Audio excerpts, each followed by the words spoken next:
स्त्री की सबसे बड़ी दुर्बलता क्या है?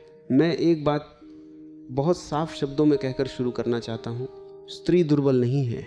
और अगर आप ये मानकर बैठे हैं कि आज मैं किसी दोष, किसी कमी, किसी कमजोरी की सूची देने वाला हूँ, तो आप ठहरिए, क्योंकि आज जो सुनने वाले हैं वह आपको झकझोर देगा। क्या आपने कभी गौर किया है कि वही स्त्री जो बच्चे को जन्म देती है, जो पीड़ा को हंसते हुए सह लेती है, जो पूरे घर को थामे रहती है, उसे समाज ने कमज़ोर कह दिया? तो प्रश्न ये नहीं है कि स्त्री की दुर्बलता क्या है, प्रश्न ये है उसे दुर्बल किसने बनाया। आज अगर आप अंत तक सुनेंगे तो आप सिर्फ स्त्री को नहीं समझेंगे, आप अपने भीतर छुपी उस स्त्री ऊर्जा को समझेंगे जो पुरुष में भी है, स्त्री में भी है। और शायद आज के बाद आप किसी स्त्री को पहले की तरह नहीं देख पाएंगे। ओशो कहते थे, समस्या व्यक्ति में नहीं होती, समस्या उस ढांचे में होती है जो व्यक्ति को बनाया गया है। स्त्री की तथाकथित दुर्बलता जन्म से नहीं आती, वो सिखाई जाती है धीरे धीरे। बचपन से जब एक लड़की को कहा जाता है, ज़्यादा मत बोलो, ज़्यादा मत हंसो, ज़्यादा मत चाहो, एडजस्ट करना सीखो, वहाँ से एक बीज पड़ जाता है, स्वयं को भूलने का बीज। और यही है स्त्री की सबसे बड़ी दुर्बलता, स्वयं को भूल जाना। ध्यान से सुनिए, ये कोई छोटा वाक्य नहीं है, ये पूरा जीवन बदल देने वाला वाक्य है। स्त्री जब प्रेम करती है तो पूरी तरह करती है, उसमें गणित नहीं होता, उसमें शर्तें नहीं होती। लेकिन समस्या प्रेम नहीं है, समस्या यह है कि स्त्री को सिखाया गया है कि उसका अस्तित्व किसी और से जुड़कर ही पूरा होगा, कभी पिता से, कभी पति से, कभी बेटे से। और जब अस्तित्व उधार का हो जाता है तो भय जन्म लेता है। अगर वो छोड़ गया तो, अगर वह बदल गया तो, अगर मैं अकेली रह गई तो, यहीं से निर्भरता पैदा होती है और निर्भरता ही दुर्बलता बन जाती है। नारी का प्रेम दुर्बलता नहीं है, नारी का आत्म विस्मरण दुर्बलता है।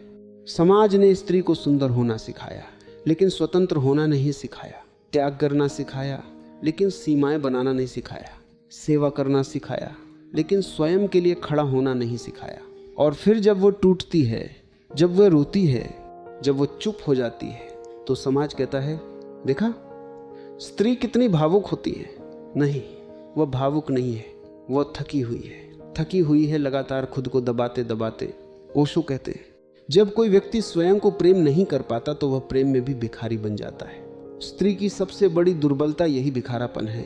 प्रेम में, सम्मान में, स्वीकृति में वो कहती नहीं है, लेकिन भीतर ही भीतर पूछती रहती है, क्या मैं काफिली हूँ, क्या मैं सही हूँ, क्या मैं स्वीकार्य हूँ। और जिस दिन स्त्री ये पूछना बंद कर दे, उस दिन क्रांति घटती है।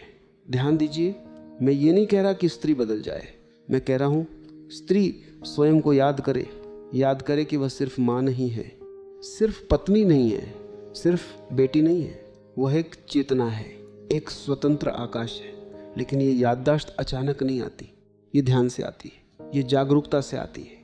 और जैसे जैसे स्त्री जागती है, वैसे वैसे पुरुष भी डरने लगता है, क्योंकि अब वह स्त्री नियंत्रित नहीं की जा सकती।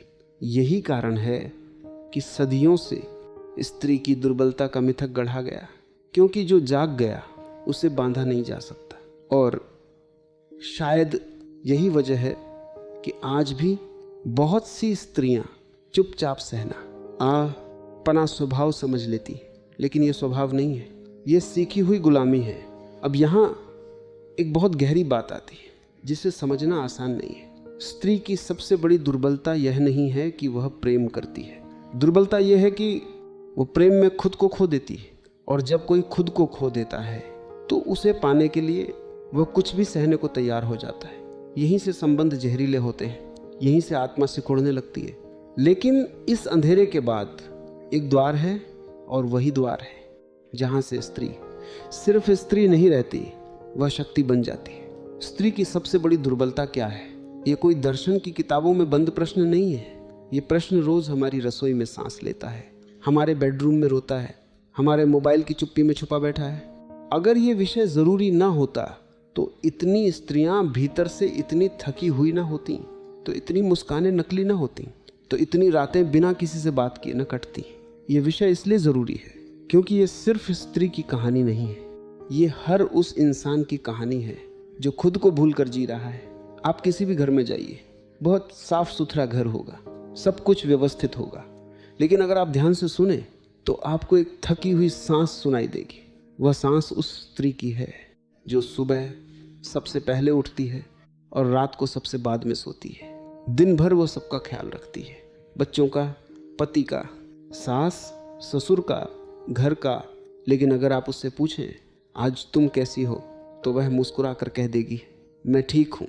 और यही मैं ठीक हूँ इस विषय को ज़रूरी बनाता है, क्योंकि अक्सर वह ठीक नहीं होती।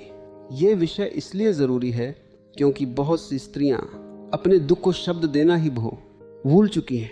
उन्हें लगता है शायद यही ज़िंदगी है, शायद यही मेरी किस्मत है, शायद ज़्यादा सोच रही हूँ। यह शायद धीरे धीरे एक आदत बन जाता है और फिर एक दिन वह स्त्री आईने में खुद को देखती है और पहचान नहीं पाती।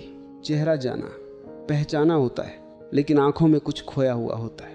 ये विषय इसलिए ज़रूरी है क्योंकि रिश्तों में सबसे ज़्यादा गलतियाँ चुप्पी में होती हैं। स्त्री बहुत कुछ सह लेती है, इसलिए नहीं कि वह कमज़ोर है, बल्कि इसलिए कि उसे सिखाया गया है कि बोलना गलत है।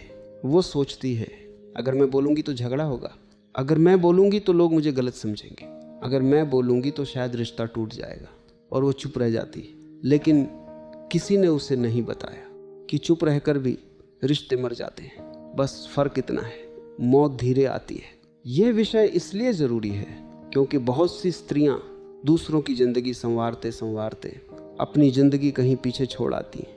किसी ने कहा बच्चे छोटे हैं, बाद में सोच लेना। किसी ने कहा शादी के बाद सब ठीक हो जाएगा। किसी ने कहा अब इस उम्र में क्या करना है। और वह हर बार अपने सपनों को एक अलमारी में बंद कर देती है। सालों बाद वही सपने उस अलमारी में दम तोड़ देते हैं और फिर लोग कहते हैं आजकल की स्त्रियां डिप्रेशन में क्यों रहती हैं। कोई नहीं पूछता उन्होंने कब जीना छोड़ा। ये विषय इसलिए ज़रूरी है क्योंकि बहुत सी स्त्रियां खुद को दोष देने लगी हैं। अगर रिश्ता नहीं चला मेरी ही गलती होगी, अगर पति बदल गया मैं ही कम पड़ गई, अगर बच्चे दूर हो गए मैं अच्छी माँ नहीं थी।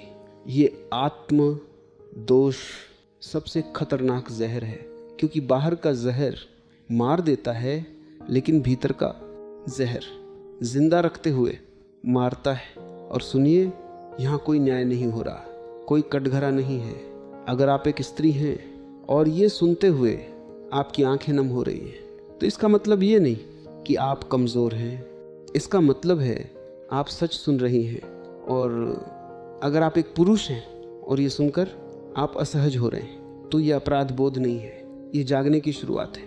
ये विषय इसलिए ज़रूरी है क्योंकि जब स्त्री टूटती है तो सिर्फ वो नहीं टूटती, पूरा परिवार टूटता है, पूरा समाज टूटता है।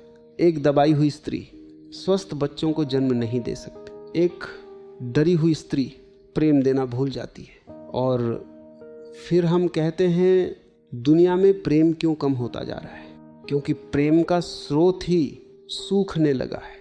ये विषय इसलिए ज़रूरी है क्योंकि बहुत सी स्त्रियां अपनी दुर्बलता नहीं, अपनी संवेदनशीलता को दुर्बलता समझ बैठी है। और संवेदनशीलता ईश्वर का दिया हुआ वरदान है, लेकिन जब वही संवेदनशीलता स्वयं के प्रति नहीं, सिर्फ दूसरों के प्रति हो, तो वह शोषण का रास्ता बन जाती है। मैं ये सब इसलिए नहीं कह रहा कि आपको दोषी महसूस कराऊं, मैं इसलिए कह रहा हूं ताकि आप खुद को पहचान सकें। क्योंकि जब कोई कहता है मैं तुम्हें समझता हूं, तब पहली बार घाव भरना शुरू होता है। और शायद आज आप पहली बार ये महसूस कर रहे हो, आप अकेले नहीं हैं। ये जो दर्द है ये व्यक्तिगत नहीं है, ये पीढ़ियों पुराना है।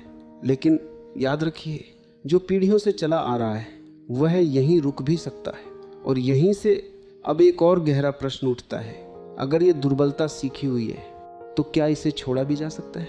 वास्तव में स्त्री की सबसे बड़ी दुर्बलता क्या है? अब यहाँ बहुत सावधानी चाहिए, क्योंकि अगर यहाँ आप गलत समझ गए तो पूरी बात उल्टी हो जाएगी। सबसे पहले मैं बहुत सरल शब्दों में कह दूं, स्त्री की सबसे बड़ी दुर्बलता रोना नहीं है। स्त्री की सबसे बड़ी दुर्बलता भावुक होना नहीं है। स्त्री की सबसे बड़ी दुर्बलता प्रेम करना नहीं है। ये सब तो उसकी शक्ति के रूप हैं। तो फिर दुर्बलता क्या है? दुर्बलता है अपनी शक्ति से अनजान होना, बस इतना सा। लेकिन ये इतना सा पूरे जीवन को बांध लेता है। अब इसे बहुत सीधे शब्दों में समझिए। जब एक स्त्री अपने मूल्य को किसी और की स्वीकृति से मापने लगती है, वहीं दुर्बलता जन्म लेती है। जब वह यह तय करने लगे कि मैं कितनी सही हूँ, इस बात से कि कोई मुझे कितना चाहता है, वही समस्या है। ध्यान रखिए, ये प्रेम नहीं है, ये आश्रित प्रेम है। और आश्रित प्रेम कभी भी स्वतंत्र नहीं होता। अब एक बहुत बड़ा भ्रम तोड़ना जरूरी है।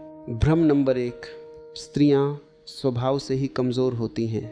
नहीं, स्त्रियां संवेदनशील होती हैं, और संवेदनशीलता कमज़ोरी नहीं होती। संवेदनशीलता का मतलब है गहराई से महसूस करना, और जो गहराई से महसूस करता है वह ऊपरी तौर पर मजबूत दिखने वाले लोगों से कहीं ज़्यादा साहसी होता है। समस्या तब होती है जब संवेदनशीलता के साथ आत्म जागरूकता नहीं होती, तब वही संवेदनशीलता घाव बन जाती है। भ्रम नंबर 2, स्त्री ज़्यादा अटैच हो जाती है इसलिए दुखी रहती है। अटैचमेंट समस्या नहीं, समस्या है स्वयं से डिस्कनेक्ट हो जाना। जब आप खुद से जुड़े नहीं होते तो आप किसी और से हद से ज़्यादा जुड़ जाते, और फिर उस जुड़ाव में डर आ जाता है, छूट जाने का डर, अकेले रह जाने का डर। ये डर स्त्री का स्वभाव नहीं है, ये अधूरापन है। भ्रम नंबर 3, त्याग ही स्त्री का धर्म है। त्याग तब सुंदर होता है जब वह स्वतंत्र हो, लेकिन जब त्याग मजबूरी बन जाए तो वह धीरे धीरे आत्महत्या बन जाता है बिना मरे। स्त्री ने त्याग को अपनी पहचान बना लिया है, और यही सबसे बड़ा भ्रम है, क्योंकि जो खुद को ही त्याग दे वह क्या बचाएगा। अब जरा गहराई में चलते हैं। असल समस्या बाहर नहीं है, असल समस्या पुरुष में भी नहीं है, असल समस्या समाज में भी नहीं है। असल समस्या है स्त्री का स्वयं से संबंध, और ये संबंध बचपन में ही कमज़ोर कर दिया जाता है। एक लड़की को खुद पर भरोसा करना नहीं सिखाया जाता, उसे अच्छा बनना सिखाया जाता है। अच्छा मतलब चुप, सहने वाली, समझौता करने वाली। धीरे धीरे वह अपनी आवाज़ से डरने लगती है। ओशो कहते हैं, जिस दिन तुमने अपनी आवाज़ को दबाया उसी दिन तुमने अपनी आत्मा को चोट पहुंचाई। स्त्री की दुर्बलता यही चोट है जो बाहर दिखाई नहीं देती, लेकिन भीतर लगातार रिश्ती रहती है। अब ध्यान दीजिए, ये कोई अचानक हुई दुर्घटना नहीं है, ये एक सिस्टमैटिक ट्रेनिंग है। पीढ़ियों से माँ ने बेटी को सिखाया, जैसे चल रहा है चलने दो, क्योंकि माँ ने भी यही सीखा था, और इस तरह दर्द विरासत बन गया। अब यहाँ एक बहुत महीन बात है जो समझनी ज़रूरी है। स्त्री की दुर्बलता उसका प्रेम नहीं है, लेकिन वह प्रेम अगर स्वयं को भूल कर किया जाए तो वही प्रेम जंजीर बन जाता है। यही फ़र्क है पवित्र प्रेम और पीड़ादायक प्रेम में। तो संक्षेप में सुनिए, हालांकि ये संक्षेप भी गहरा है। वास्तविक दुर्बलता है स्वयं की सीमाएं न जानना, स्वयं की ज़रूरतों को गलत समझना, स्वयं की आवाज़ को दबाना, और दूसरों की स्वीकृति को अपने मूल्य से बड़ा मान लेना। और ये दुर्बलता कुदरती नहीं है, ये सीखी हुई है, और जो सीखा गया है उसे छोड़ आ भी जा सकता है, लेकिन छोड़ने से पहले एक चीज़ चाहिए, सच से सामना। और सच अक्सर आरामदेह नहीं होता। अब सवाल ये नहीं रह जाता कि दुर्बलता क्या है, अब सवाल ये बन जाता है इस दुर्बलता से बाहर कैसे आया जाए, इस दुर्बलता को कैसे संभालें, कैसे सुधारें, कैसे पार करें। अब तक आपने जो सुना वो शायद आपके भीतर कुछ हिला चुका होगा, लेकिन सिर्फ समझ लेना काफ़ी नहीं है। समझ अगर जीवन में नहीं उतरी तो वो भी बोझ बन जाती है। अब बात आती है करने की, जीने की, बदलने की, लेकिन उससे पहले एक बहुत ज़रूरी बात समझ लीजिए। सबसे आम गलती क्या है? सबसे बड़ी गलती ये है कि स्त्री अपनी दुर्बलता को खुद के खिलाफ इस्तेमाल करने लगती है। वो कहती है मुझ में ही कुछ कमी होगी, मैं ही ज़्यादा चाहती हूँ, मैं ही ज़्यादा सोचती हूँ, मुझसे ही सही से निभाया नहीं गया। ये आत्म दोष सबसे पहला जाल है, क्योंकि जब आप खुद को ही दोषी मान लेते हैं तो आप कभी सवाल नहीं पूछते, और जो सवाल नहीं पूछता वह गुलामी में ही जीता है। चाहे रिश्ता हो, चाहे समाज हो, चाहे मन हो। ये गलती क्यों होती है? क्योंकि स्त्री को बचपन से ही जिम्मेदारी उठाने की ट्रेनिंग दी जाती है। अगर घर में कुछ गलत हुआ लड़की को समझदार होना चाहिए था। अगर रिश्ता बिगड़ा उसे एडजस्ट करना चाहिए था। अगर कोई दुखी है वह उसे खुश क्यों नहीं रख पाई। धीरे धीरे स्त्री ये मान लेती है कि हर समस्या का केंद्र वही है, और जब ये विश्वास बैठ जाता है तो वो खुद को सुधारने में नहीं, खुद को मिटाने में लग जाती है। अब सुनिए, यहाँ सुधार का रास्ता कोई क्रांति नहीं है, कोई लड़ाई नहीं है, ये अंदर की शांति से शुरू होता है। तो क्या करें इसके बजाय? एक सबसे पहला अभ्यास, रुकना सीखिए। जब भी आप तुरंत खुद को दोष देने लगे, रुकिए बस 2 सेकंड। अपने मन से कहिए, अभी निष्कर्ष मत निकालो। ये छोटा सा रुकना आपको वर्षों की आदत से बाहर निकालना शुरू कर देता है। ये ओशो की ध्यान प्रक्रिया है, साक्षी बनना। 2, अपनी ज़रूरतों को गलत मत समझिए। स्त्री अक्सर सोचती है, मुझे इतना क्यों चाहिए, मैं इतनी उम्मीद क्यों करती हूँ। सुनिए, ज़रूरत होना कमज़ोरी नहीं है, लेकिन हर ज़रूरत को चुपचाप सह लेना ज़रूर कमज़ोरी बन जाता है। एक छोटा अभ्यास करें, रोज़ खुद से पूछें, आज मुझे क्या चाहिए। दूसरों से नहीं, पहले खुद से। 3, नो कहना सीखिए बिना अपराध बोध के। ये सबसे कठिन है और इसीलिए सबसे ज़रूरी। स्त्री हाँ कहती है क्योंकि वो किसी को दुखी नहीं करना चाहती, लेकिन हर बार खुद को दुखी करके दूसरों को खुश करना धीरे धीरे आत्मा को मार देता है। शुरुआत छोटे से करें, हर चीज़ पर नहीं, लेकिन जहाँ भीतर से नन उठ रही हो वहाँ ईमानदार बनिए। याद रखिए, न कहना कठोरता नहीं है, ये आत्मा सम्मान है। 4, प्रेम में खोइए नहीं, जुड़िए। ये एक बहुत महीन फ़र्क है। खोना मतलब अपनी पहचान छोड़ देना, जुड़ना मतलब अपनी पहचान के साथ रहना।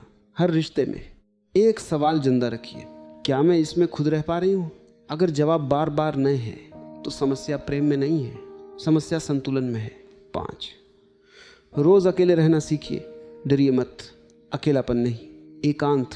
रोज़ कुछ समय जहाँ कोई भूमिका न हो, न माँ, न पत्नी, न बेटी, न प्रेमिका, बस आप चुप बैठिए। कुछ साबित मत कीजिए, कुछ सुधार मत कीजिए। यहीं से भीतर की आवाज़ फिर सुनाई देने लगती है। कुछ छोटे छोटे मानसिक बदलाव, माइंडसेट शिफ्ट्स मुझे सहना ही होगा। मैं चुन सकती हूँ, मैं ज़्यादा हूँ, मैं पर्याप्त हूँ। अगर मैंने बोला तो सब बिगड़ जाएगा, अगर मैंने नहीं बोला तो मैं खो जाऊंगी। ये वाक्य सिर्फ शब्द नहीं है, ये नई दिशा के संकेत हैं।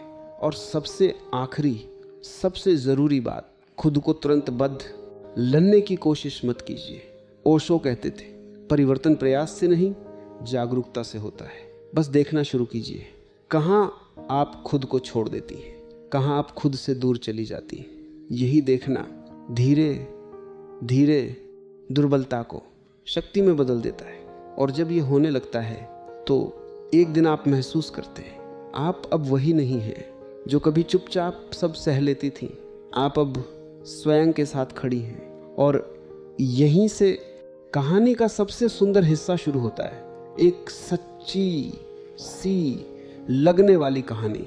मैं आपको कोई बड़ी ड्रामेटिक कहानी नहीं सुनाने वाला, न कोई मंच, न आंसू, न तालियां, बस एक बहुत साधारण सी जिंदगी की घटना, क्योंकि सच हमेशा साधारण ही होता है। मान लीजिए उस स्त्री का नाम है अनन्या। अनन्या कोई असाधारण स्त्री नहीं थी, न बहुत पढ़ी लिखी, न बहुत आधुनिक, न बहुत परंपरावादी। वो बस हम सब जैसी थी। अनन्या सुबह 6 बजे उठती थी, टिफ़िन बनाती, बच्चों को स्कूल भेजती, पति के लिए नाश्ता रखती। पति कहता, आज मीटिंग लंबी है, देर हो जाएगी। अनन्या मुस्कुरा देती, ठीक है। उस मुस्कान के पीछे कोई सवाल नहीं होता, कोई शिकायत नहीं होती, बस आदत होती। अब ध्यान से सुनिए, यहीं से 2 रास्ते निकलते हैं। पहला रास्ता, अनजानी प्रतिक्रिया, अनअवेयर रिएक्शन। एक दिन पति फिर देर से आता है, फ़ोन भी नहीं करता। अनन्या इंतज़ार करती है। खाना ठंडा हो जाता है, बच्चे सो जाते हैं। जब पति आता है वो बस इतना कहता है, तुम समझती क्यों नहीं हो। अनन्या चुप रह जाती है। अंदर कुछ टूटता है लेकिन बाहर कुछ नहीं दिखता। वो सोचती है, शायद मैं ही ज़्यादा उम्मीद कर रही हूँ। उस पर काम का प्रेशर है, मुझे ही समझदार बनना चाहिए। अगले दिन वो और जल्दी उठती है और ज़्यादा देने लगती है। लेकिन अब उसकी हंसी थोड़ी कम सच्ची है, उसकी आंखों में थोड़ी थकान है और धीरे धीरे वो ये मान लेती है यही तो जिंदगी है। यह है अनजानी प्रतिक्रिया, जहाँ स्त्री खुद को स्थिति के अनुसार छोटा करती जाती है। अब जरा ठहरिए, अब वही कहानी दूसरे रास्ते पर जाती है। दूसरा रास्ता, जागरूक उत्तर, अवेयर रिस्पॉन्स, सब कुछ वही है। सुबह, घर, बच्चे, पति, देर। लेकिन फ़र्क बस इतना है, अनन्या अब खुद को देखना सीख रही है। उस रात जब पति देर से आता है और वही वाक्य कहता है, तुम समझती क्यों नहीं हो, अनन्या चुप नहीं रहती। वो लड़ती नहीं, वह रोती नहीं, वो आरोप नहीं लगाती। वो बस कहती है, मैं समझती हूँ लेकिन आज मुझे अच्छा नहीं लगा, बस इतना। न ड्रामा न गुस्सा। पहली बार उसने अपनी भावना को दोष बनाए बिना रख दिया। पति थोड़ा चौंकता है क्योंकि वह इस आवाज़ का आदी नहीं है। अगले दिन अनन्या फिर जल्दी उठती है, लेकिन इस बार अपने लिए भी चाय बनाती है। वो सब कुछ नहीं छोड़ती, वो सब कुछ तोड़ती भी नहीं, वो बस खुद को शामिल कर लेती है। धीरे धीरे रिश्ता बदलने लगता है, न इसलिए कि पति अचानक आदर्श बन गया, बल्कि इसलिए कि अनन्या अब गायब नहीं होती। अब ध्यान दीजिए, परिस्थिति वही है, घर वही है, पति वही है। बदला क्या? अनन्या का खुद से रिश्ता। पहले वह सोचती थी अगर मैं बोली तो रिश्ता टूट जाएगा। अब वो समझती है अगर मैं नहीं बोली तो मैं टूट जाऊंगी। और यही ये कहानी सिर्फ अनन्या की नहीं रहती, ये आपकी हो जाती है, आपकी माँ की, आपकी बहन की, शायद आपकी भी। क्योंकि स्त्री की दुर्बलता किसी एक दिन में नहीं दिखती, ये रोज़मर्रा के छोटे छोटे चुप समझौतों में जन्म लेती है। और उसी रोज़मर्रा में अगर थोड़ा सा होश आ जाए तो वही ज़िंदगी ध्यान बन जाती है। और अब सवाल ये नहीं है कि अनन्या ने क्या किया, सवाल ये है आप अगली बार क्या चुनेंगे, चुप आदत या जागरूक उपस्थिति। अब धीरे धीरे इस पूरी यात्रा को अपने भीतर उतरने दीजिए। आज हमने किसी स्त्री को दोषी नहीं ठहराया, आज हमने किसी पुरुष पर उंगली नहीं उठाई, आज हमने समाज को गाली नहीं दी, आज हमने सिर्फ एक सच को देखा। और वो सच ये है, स्त्री की सबसे बड़ी दुर्बलता उसकी भावुकता नहीं है, उसकी सबसे बड़ी दुर्बलता ये भूल जाना है कि वह कौन है। याद रखिए, स्त्री कमज़ोर तब नहीं होती जब वह रोती है, वह कमज़ोर तब नहीं होती जब वह प्रेम करती है, वह कमज़ोर तब नहीं होती जब वो समर्पण करती है, वो कमज़ोर तब होती है जब वह खुद को उस प्रेम में खो देती है, जब वह अपनी आवाज़ को शांति के नाम पर दबा देती है, जब वह अपनी ज़रूरतों को स्वार्थ कहकर नकार देती है। और ये दुर्बलता उसकी नहीं है, ये सीखी हुई है। आज अगर इस बात ने आपके भीतर कुछ हिलाया है तो इसे तुरंत ठीक करने की कोशिश मत कीजिए, बस इसे देखिए। ओशो कहते थे, जो दिख गया वही बदलना शुरू हो गया। बस देखिए कहाँ आप खुद से दूर हो जाती हैं, कहाँ आप अपनी हाँ में एक अनकहा न छुपा देती हैं, कहाँ आप मुस्कुराती हैं जब भीतर कुछ रो रहा होता है। देखना ही पहला ध्यान है, देखना ही पहली स्वतंत्रता है। और अगर आप पुरुष हैं और ये सब सुनते हुए आपके भीतर कोई हलचल है तो उससे भागिए मत। ये अपराधबोध नहीं है, ये जिम्मेदारी का जन्म है। क्योंकि जब स्त्री मुक्त होती है तो पुरुष भी मुक्त होता है। जब स्त्री सशक्त होती है तो संबंध भी सशक्त होते हैं। स्त्री की चुप्पी किसी की जीत नहीं है, वह पूरे समाज की हार है। अब एक आखिरी बात जो बहुत गहरी है, स्त्री को बदलने की ज़रूरत नहीं है, उसे याद दिलाने की ज़रूरत है। याद दिलाने की कि वह पर्याप्त है, कि उसे साबित नहीं करना है, कि उसे हर हाल में अच्छा नहीं बनना है, कि उसका नन भी उतना ही पवित्र है जितना उसका हाँ। और ये याद दिलाना कोई आंदोलन नहीं है, ये कोई लड़ाई नहीं है, ये रोज़ का छोटा सा साहस है। एक दिन अपनी भावना को सच सच कह देना, एक दिन अपने लिए समय निकाल लेना, एक दिन किसी रिश्ते में खुद को गायब न करना। बस इतना। अगर आज आप इस वीडियो, इस बात के बाद एक ही चीज़ अपने साथ ले जाएं तो वो ये हो, आपको खुद को खोकर किसी को पाना नहीं है, आपको खुद को पाकर सब कुछ जीना है। यही असली शक्ति है, यही असली स्त्रीत्व है, यही असली ध्यान है। और अब कोई तालियां नहीं, कोई नारा नहीं, कोई निष्कर्ष नहीं, बस एक मौन प्रश्न जो आप अपने साथ लेकर जाएं। आज मैंने कहाँ खुद को छोड़ा, और क्या कल मैं वहाँ थोड़ा सा खुद के साथ खड़ी हो सकती हूँ? अगर ये प्रश्न आपके भीतर जिंदा रह गया तो समझ लीजिए ये संवाद पूरा हुआ। क्योंकि जब प्रश्न जागता है तो उत्तर अपने आप आने लगते हैं, और वही उत्तर एक दिन दुर्बलता को शांति में बदल देते हैं, शांति को शक्ति में, और शक्ति को प्रेम में। अब भी बात पूरी नहीं हुई है, क्योंकि कुछ सत्य ऐसे होते हैं जो एक समापन में नहीं समाते।